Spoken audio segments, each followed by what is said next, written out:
नमस्कार, मैं गिरजेश, आपके अपने यूट्यूब चैनल गिरजेश एकेडमी पे स्वागत है।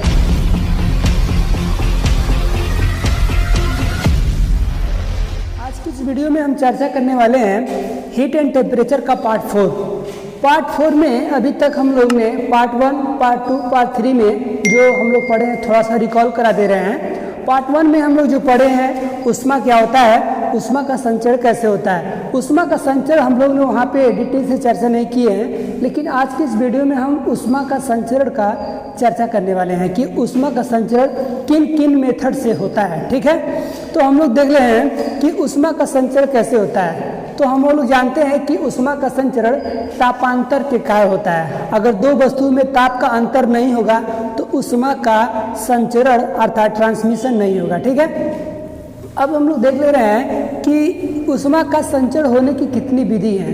तो ऊष्मा का हम लोग संचरण लगभग 3 मेथड होता है, लगभग नहीं एग्जैक्टली 3 मेथड होता है। हम लोग देखते हैं कि ऊष्मा का संचरण की कितनी विधि है। तो पहला विधि है चालन, जिसको हम लोग इंग्लिश में कंडक्शन बोलते हैं, कंडक्शन। और दूसरा होता है संवहन,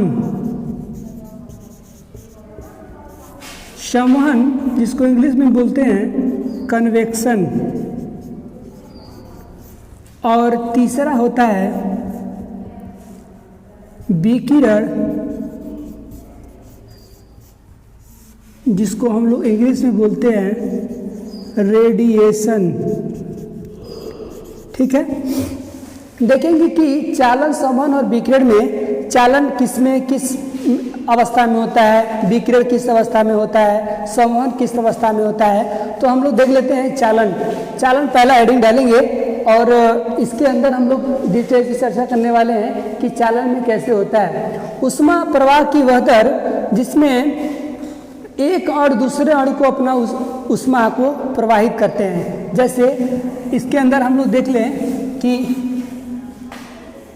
अगर यहाँ पे मान लेते हैं कोई एक रॉड है, ठीक, और इस रॉड को एक सिरे को हम लोग बर्नर के माध्यम से गर्म कर रहे हैं। ठीक है, जब बर्नर के माध्यम से हम लोग गर्म करेंगे तो यहाँ के जो मॉलिक्यूल्स होंगे कुछ ऊष्मा मिलेगा, कुछ हीट मिलेगा।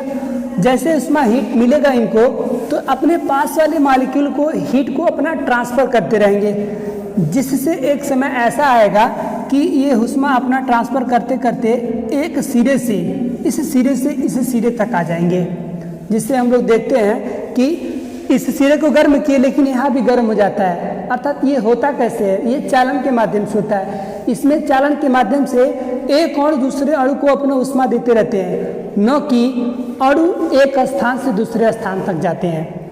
अणु अपने स्थान पे ही रहेंगे, सिर्फ ऊष्मा को ट्रांसफ़र करते हैं इसमें चालन मेथड में। ठीक है, चालन में हम लोग ये जनरली पूछता है कि जनरली समानतः चालन किस में होता है। तो हम लोग जानते हैं एक 12th लेवल पे हम लोग देखेंगे, जब इंजीनियरिंग कॉलेज करेंगे, पॉलिटेक्निक करेंगे, बीटेक करेंगे, तो उसमें चालन में हम लोग दरों में भी होता है, गैसों में भी होता है। लेकिन यहाँ हम लोग बात करें जनरली समानतः, तो चालन सिर्फ सॉलिड में मानेंगे। ठीक, इसमें सॉलिड में, क्योंकि ये लोहे का आयरन था और ये बर्नर था, तो यहाँ पे हम लोग गर्म किए थे तो दूसरा सिरा भी गर्म हो गया, अर्थात ये चालन है, तो चालन के माध्यम से ये गर्म हो गया।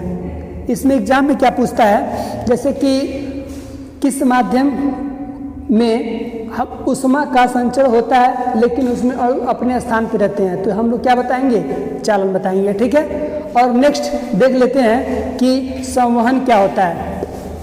संवहन के बारे में हम लोग देख लेते हैं, दूसरा हेडिंग यहाँ पे दूसरा देखते हैं, संवहन, जिसको हम लोग इंग्लिश में बोलेंगे कन्वेक्शन। कन्वेक्शन में हम लोग देखेंगे कि ऊष्मा संचरण की वह विधि जिसमें एक और दूसरे अपना स्थान बदलते रहते हैं, एक और दूसरे से अपना स्थान क्या करेंगे, बदलते रहेंगे। जैसे अगर मान लेते हैं हम लोग पानी को जो बॉयल करते हैं, यहाँ पे देखें इसका एग्जाम्पल, तो ये मान लेते हैं कोई बर्तन है ये, ठीक, ये बर्तन हम लोग मान लिए भर लिए बना लिए, ये बर्तन में पानी है, ठीक। और ये बर्तन में जब पानी है और यहाँ पे इसको मान लेते हैं कि कहीं इसको रख दिए हैं, ठीक,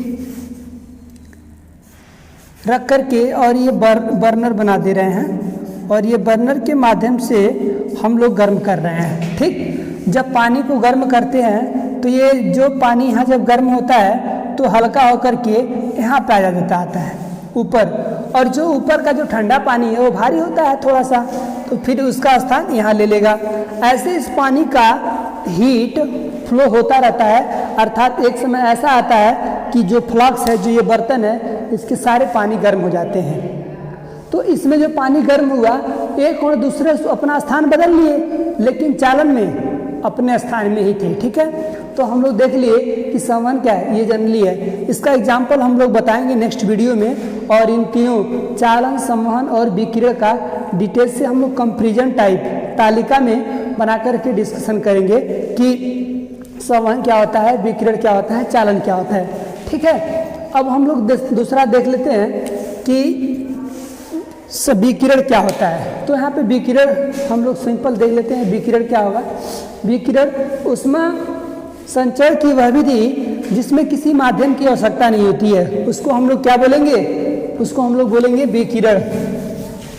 हेडिंग डाल लेते हैं तीसरा यहाँ पे, विकिरण। इसको हम लोग इंग्लिश में बोलेंगे रेडिएशन, ठीक। विकिरण में देखेंगे ये रेडिएशन है, और रेडिएशन में ऊष्मा संचरण की वह विधि जिसमें किसी माध्यम की आवश्यकता नहीं होती है, उसको हम लोग क्या बोलेंगे, विकिरण बोलेंगे।